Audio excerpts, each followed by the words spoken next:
नमस्कार, जय हिंद। कैसे हैं? उम्मीद करता हूँ शानदार होंगे। तो चलिए, बिहार पुलिस 19,838 के लिए मैं आप लोगों को सब्जेक्ट वाइज कुछ चीज उपलब्ध करा रहा हूँ। और एक चीज मैं बता दूं, ये जो क्वेश्चंस मैं दे रहा हूँ ना, ये एनसीईआरटी का क्वेश्चन है। तो ये सारे क्वेश्चन आप एकदम रट लीजिएगा, क्योंकि परीक्षा में आपको ये सारे प्रश्न दिखाई देंगे किसी न किसी रूप में। इसीलिए मैं कह रहा हूं कि इसको रट लीजिएगा, ठीक ना।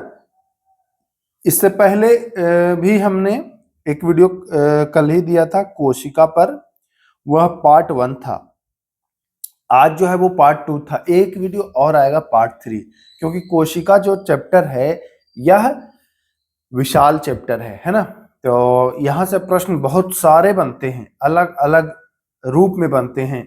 तो तीनों वीडियो को देखिएगा जरूर। अगर तीनों को नहीं देखिएगा तो फायदा नहीं होगा, पहले ही मैं बता दे रहा हूं, क्योंकि क्वेश्चन की संख्या ज्यादा है, लगभग 100 क्वेश्चन हैं। तो एक वीडियो में क्वेश्चन 100 देंगे तो थोड़ा सा ज्यादा समय लग जाएगा, इसलिए 3 पार्ट में इसको मैं लाया हूं। 100 से ज्यादा ही क्वेश्चन है। तो चलिए इसको हम लोग अच्छे से देखते हैं फटाफट अंदाज में। आप लोग पीडीएफ का डिमांड करते हैं तो पीडीएफ मिल जाएगा, बहुत ही जल्द मिल जाएगा, परेशान मत होइए। चलिए, पहला प्रश्न, किसे किसे कोशिका का मैन्युफैक्चरिंग एंड शिपिंग सेंटर कहा जाता है? बहुत शानदार प्रश्न है। कोशिका का मैन्युफैक्चरिंग एंड शिपिंग सेंटर के नाम से गाल्जीबाडी या गाल्जी काय को जानते हैं। किसको जानते हैं? गाल्जीबाडी या गाल्जी काय को जानते हैं। तो ये आपको ध्यान देना है, गाल्जीबाडी या गाल्जी काय। चलिए हम दूसरे नंबर सवाल पर आ जाते हैं। कह रहा है दूसरा प्रश्न, पादप कोशिका में गाल्जी बॉडी को क्या कहा जाता है? इसका मतलब कि पादप कोशिका में भी गाल्जी बॉडी होता है। जंतु कोशिका में तो गाल्जी बॉडी कह रहे हैं, लेकिन अगर ये पादप कोशिका में रहे तो पादप कोशिका में इसको क्या कहेंगे भैया? तो पादप कोशिका में इसको कह देंगे हम डिक्टियोसोम या डिक्टोसोम। याद रखिए, क्या कहेंगे? डिक्टियोसोम या डिक्टोसोम, याद रखना है आपको। चलिए हम आते हैं तीसरा सवाल। क्या कह रहा है? गाल्जी उपकरण या गाल्जी बॉडी कह लीजिए इसको, थोड़ा सा और ऊपर कर देते हैं, हाँ यहां पर। चलिए, गाल्जी उपकरण की खोज किसने की थी? ये मैं कल भी बताया था कि गाल्जी उपकरण की खोज गाल्जी बॉडी कैमिलो गाल्जी के द्वारा ही किया गया था। यह इटली के वैज्ञानिक थे। यहां भी प्रश्न पूछता है कि कहां के वैज्ञानिक थे, तो बताएंगे ये तो इटली के वैज्ञानिक थे। चलिए सवाल संख्या 4, गाल्जी बॉडी नहीं पाया जाता है। गाल्जी बॉडी किसमें नहीं पाया जाता है भाई? गाल्जी बॉडी जो है वो किसमें नहीं पाया जाता है? देखिए, गाल्जी बॉडी आपको नील हरित शैवाल यानी कि नील हरित शैवाल में नहीं पाया जाता है। आपको जीवाणु यानी कि बैक्टीरिया में नहीं पाया जाता है, और माइकोप्लाज्मा, इन तीनों में नहीं पाया जाता। नील हरित शैवाल, जीवाणु, माइकोप्लाज्मा, तीनों आपको ध्यान देना है। यहां गाल्जी बॉडी नहीं पाया जाता है। चलिए चौथा सवाल, लाइसोसोम में उपस्थित एंजाइम की प्रकृति कैसी होती है? अच्छा, आप जानते हैं कि लाइसोसोम को आत्महत्या की थैली कहते हैं ना। तो लाइसोसोम में कुछ एंजाइम्स होते हैं। ये एंजाइम का नेचर जो होता है वो अम्लीय होता है। कैसा होता है? अम्लीय होता है। तो ये भी आपको ध्यान देना है कि उनका नेचर अम्लीय होता है। कल एक वीडियो में कल जो वीडियो बताया था उसमें मैं शायद लगभग 2 प्रकार के आपको बता दिया था, उसको संशोधन कर लीजिएगा। यह 3 प्रकार आप पढ़ेंगे, तीनों ध्यान रखिए, ल्यूकोप्लास्ट, क्रोमोप्लास्ट और क्लोरोप्लास्ट।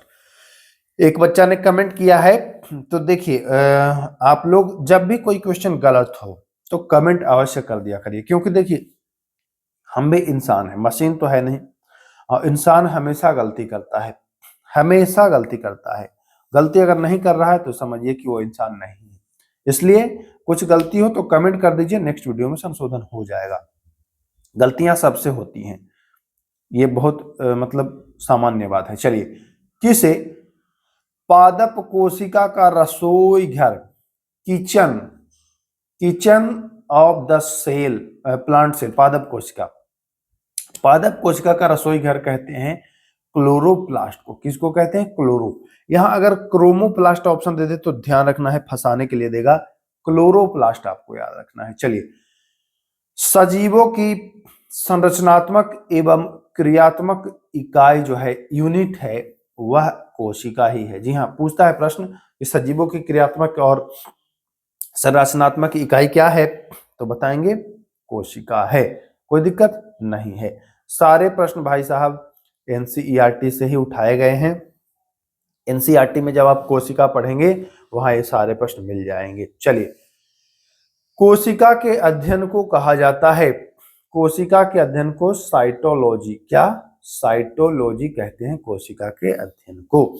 अगला प्रश्न, किसने जीवाणु, प्रोटोजोआ तथा अन्य जीवित कोशिका का पता लगाया? तो ल्यूवेनहॉक ने, जी हाँ, ल्यूवेनहॉक ने जीवाणु, प्रोटोजोआ और अन्य जीवित कोशिका का पता लगाया है, यहां ध्यान देना है। चलिए, अगला प्रश्न, कह रहा सबसे छोटी कोशिका, तो सबसे छोटी कोशिका माइकोप्लाज्मा। जी हाँ, सबसे छोटी कोशिका माइको।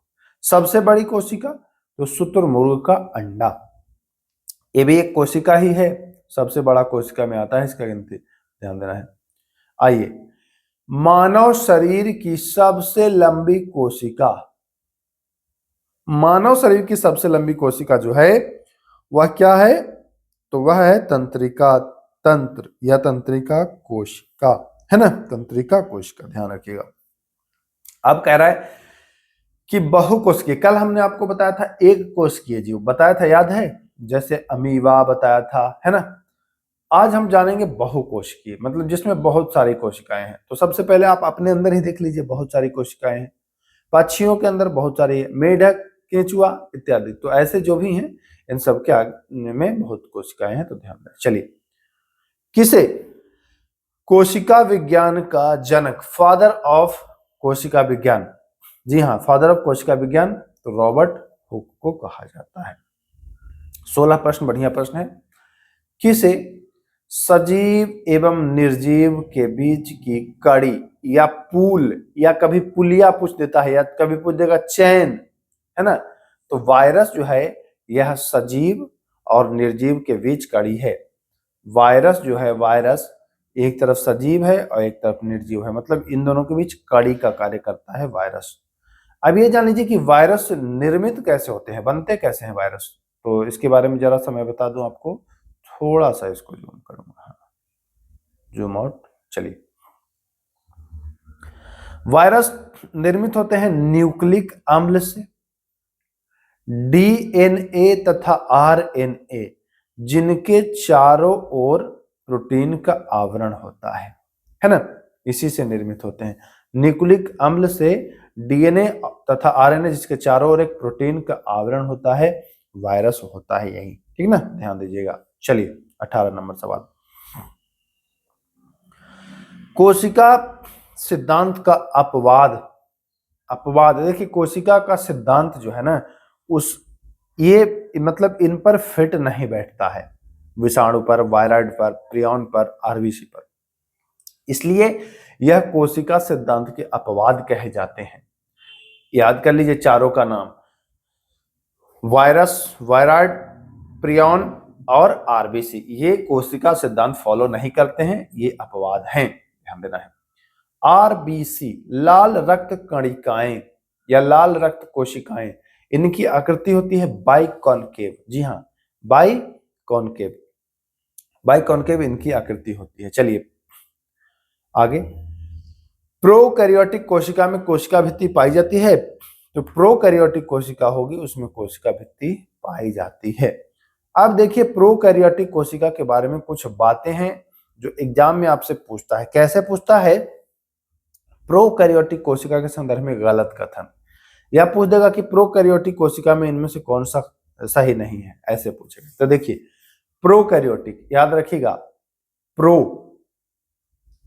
प्रो से आपको याद रखना है, यह प्रारंभिक कोशिका भी कहलाती, ठीक। दूसरा, इसमें जो केंद्रक होता है प्रोकैरियोटिक में, वह अवयस्क या अल्प वयस्क होता है। तीसरा, प्रोकैरियोटिक कोशिका में जो श्वसन तंत्र होता है, यह प्लाज्मा झिल्ली में होता है। हम तुलना करेंगे प्रोकैरियोटिक कोशिका की यूकैरियोटिक कोशिका से। तो प्रोकैरियोटिक में प्लाज्मा झिल्ली जो है वो कहाँ है, तो श्वसन तंत्र में प्लाज्मा झिल्ली है। चलिए, इसमें हरित लवक नहीं होता है, प्रोकैरियोटिक में हरित लवक नहीं होता है, तो इसमें रिक्तिका भी नहीं होती है और इसमें लैंगिक जनन भी नहीं होता है। ठीक, इसमें कोशिका विभाजन की बात की जाए तो विखंडन से और मुकुलन से होता है। ये सारी चीजें आपको याद रखना है। प्रारंभिक कोशिका है, केंद्रक अवयस्क है, श्वसन प्लाज्मा झिल्ली में, हरित लवक नहीं है, रिक्तिका भी नहीं है, लैंगिक जनन भी नहीं होता है, विखंडन और मुकुलन के द्वारा इसमें विभाजन होता है।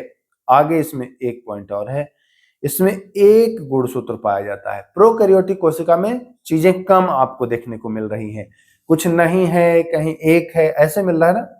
अब वहीं यूकैरियोटिक कोशिका हम लोग देखते हैं। देखिए यूकैरियोटिक कोशिका, इसमें क्या क्या है, इसमें सब चीज आपको मिलेगा। जहां प्रोकैरियोटिक कोशिका अविकसित था, ये इसका केंद्रक पूर्ण विकसित है। क्लियर, वहां श्वसन तंत्र प्लाज्मा झिल्ली में, यहां माइटोकॉन्ड्रिया में कहा, माइटोकॉन्ड्रिया में। क्लियर है, प्रोकैरियोटिक में हरित लवक नहीं था, यूकैरियोटिक में हरित लवक भी है। वहां राइबोसोम 70S का होता है, शायद मैं भूल गया हूं बताना, यहां राइबोसोम 80S का होता है। उसमें रिक्तिका नहीं था, इसमें रिक्तिका था। प्रोकैरियोटिक में लैंगिक जनन नहीं होता है, यूकैरियोटिक में लैंगिक जनन होता है। वहां विभाजन हो रहा था मुकुलन के माध्यम से, है ना। यहाँ विभाजन समसूत्री विभाजन और अर्धसूत्री विभाजन दोनों होता है। वहां केवल एक गुणसूत्र था, यहां अधिक गुणसूत्र है। तो आसानी से याद कर सकते हैं, प्रोकैरियोटिक में चीजें कम दिखी हैं, यूकैरियोटिक में चीजें ज्यादा दिखी हैं। तो ये आप आसानी से ध्यान दे सकते हैं, याद कर सकते हैं। समझिएगा, एग्जाम में फायदा होगा, नहीं समझिएगा एग्जाम में जाइएगा मुंह लटका के आइएगा, सीधी बात। हम एनसीईआरटी के कंटेंट दे रहे हैं, पूरा यूट्यूब छान लीजिए, आप पूरा यूट्यूब छान लीजिए। गिने चुने ही लोग हैं जो एनसीईआरटी के कंटेंट दे रहे हैं, बाकी तो आपको वही झक मरवा रहे हैं, समझ रहे हैं। आप उनके चक्कर में आ रहे हैं, अच्छी बात है, अगर आपको फायदा हो रहा है तो आइए, लेकिन अब मैं बार बार कहता हूं एनसीईआरटी के कंटेंट जरूर पढ़ा करिए। चलिए, हरित लवक, देखिए हरित है, हरा, हरित यानी हरा, तो हरा तो पादप होता है। अब ये जंतु थोड़ी हरा होता है, यानी कि जंतु में नहीं पाया जाता है हरित लवक, याद करने के लिए। राइबोसोम, तो ये दोनों में पाया जाता है, जंतु में भी पादप में भी। लाइसोसोम भी दोनों में आपको देखने को मिल जाएगा। ठीक, आगे पादप कोशिका जो है, इसमें कार्बोहाइड्रेट का संचय कैसे होगा, तो स्टार्च के रूप में, और जंतु कोशिका में ग्लाइकोजन के रूप में, जंतु कोशिका में ग्लाइकोजन के रूप में, पादप कोशिका में स्टार्च के रूप में, दोनों आपको ध्यान देना है। चलिए, अच्छा देखिए, यहां पेड़ देखे हैं तो पेड़ के बाहर एक छिलका दिखाई देगा। पादप की जो भित्ति होती है वह बनी होती है किसकी, सेलुलोज की। अगर जीवाणु की कह दे, देखिए यहां से बहुत इंपॉर्टेंट आ जाता है, ये सभी पूछता है प्रश्न, VVI है, पढ़ लीजिए इसको।